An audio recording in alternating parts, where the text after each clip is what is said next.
হরে কৃষ্ণ। সুধী কৃষ্ণ ভক্তবৃন্দ, সকলের মঙ্গল কামনা করে শুরু করছি।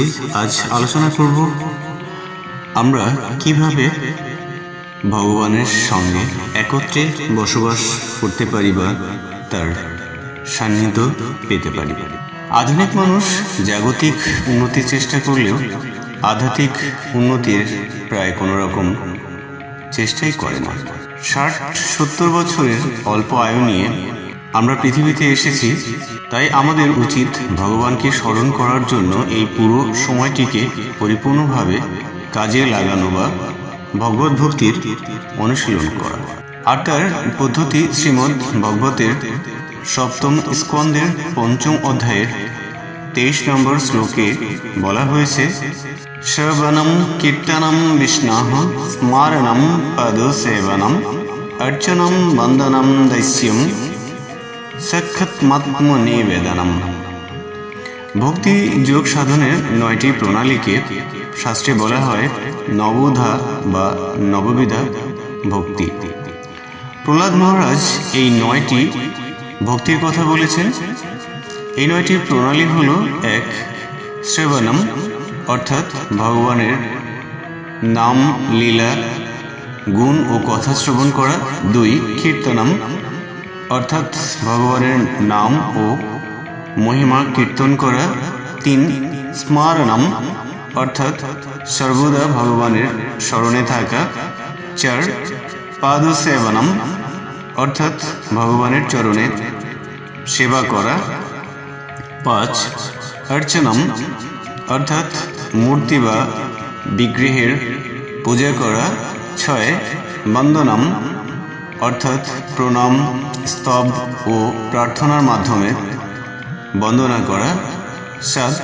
দস্যম, অর্থাৎ নিজেকে ভগবানের দাস বলে মনে করা। 8.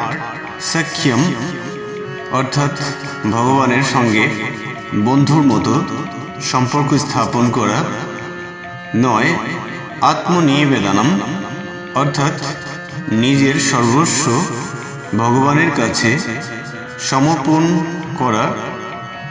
শাস্ত্র বলে এই 9টির মধ্যে কেউ একটিও যদি নিষ্ঠার সঙ্গে পালন করে থাকে, তাহলে ভগবান তাঁর প্রতি অত্যন্ত প্রসন্ন হন।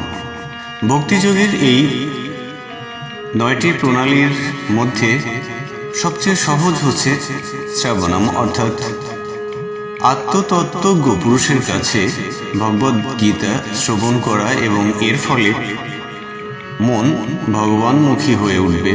তখন পরমেশ্বর ভগবানকে স্মরণ করা সহজ হবে এবং এই জড়দেহ ত্যাগ করার পর চিন্ময় দেহ লাভ করে ভগবানের আলয়ে উন্নীত হয়ে আমরা ভগবানের সাথে একসঙ্গে বাস করতে পারব। শ্রীমদ্ ভাগবত গীতার 8ম অধ্যায়ের 8 নম্বর শ্লোকে ভগবান শ্রীকৃষ্ণ আরও বলেছেন, অভ্যাস যোগ যুক্তেন চেতসা নন্যগামিনা পরমম পুরুষম দিব্যম জ্ঞাতি পার্থানুচিন্তয়ন।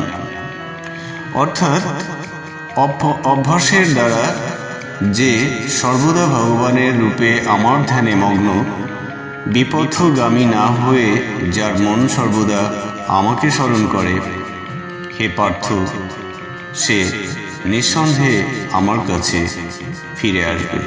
তো আমরা এই সংক্ষিপ্ত আলোচনা থেকে অনুধাবন করতে পারি যে জাগতিক উন্নতির প্রতি আমাদের খুব বেশি পরিমাণ ধ্যান না দিয়ে আমরা জাগতিক উন্নতিকে একটা সীমার মধ্যে রেখে আধ্যাত্মিক উন্নতির পথে আমাদের চালিত হওয়া উচিত, এবং এতে আমরা ভগবানের প্রতি ভক্তিশীল হয়ে ভগবানের জড়দেহ ত্যাগের পর ভগবানের নিত্য আলয় বৈকুণ্ঠ ধামে প্রবেশ করতে পারবো এবং আমার সাথে একত্রে বসবাস করার সৌভাগ্য অর্জন করতে পারবো। তো ভিডিওটি ভালো লাগলে অবশ্যই লাইক, কমেন্ট, শেয়ার এবং সাবস্ক্রাইব করে পাশেই থাকবেন। পরবর্তীতে এরকম পর্ব নিয়ে আবার আপনাদের সামনে উপস্থিত হব। ততক্ষণে আপনারা ভালো থাকবেন, সুস্থ থাকবেন এই কামনায়। হরে কৃষ্ণ।